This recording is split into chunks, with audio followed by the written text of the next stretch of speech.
সত্যজিৎ বাবু রাঙাকে বলে, রাঙা, তোমাদের পাশে যে গ্রামটা রয়েছে ওই গ্রামটাতে অনেকগুলো লোক বেআইনি কাজ করে। ওরা ওখানে মেয়েদেরকে পাচার করে দেয়, আর ওখানে কাজ করার জন্য ওরা ওই গ্রামটাকে ভুতুড়ে গ্রাম নামে পরিচয় দিয়েছে, যাতে মানুষজন ওখানে ভয় পেয়ে না যায়। তুমি কি আমাদের সাহায্য করতে পারো রাঙা?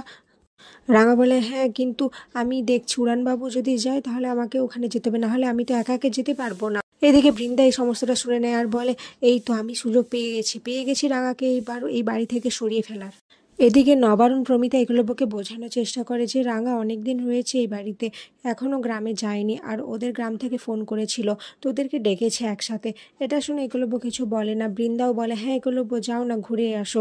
আহিরি যা করলো, তোমার মনের উপর দিয়ে যে ঝড়টা গিয়েছে, এখন একটু রিল্যাক্স করা দরকার তোমার।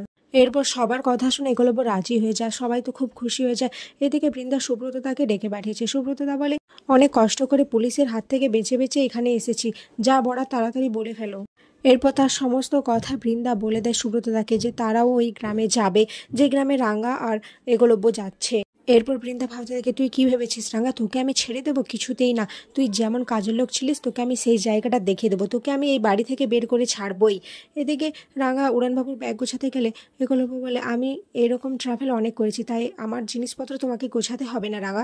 এরপর একলব্য রাঙাকে কিছু বলার জন্য তার হাত ধরে টান দিলে রাঙার হাতে লেগে যায়। একলব্য সরি বলে। এটা থেকে রাঙা বলে, এত সরি কেন বলছিস? তোর কাছে একটা সরি ঠিক আছে, এত বারবার সরি বলতে হবে না।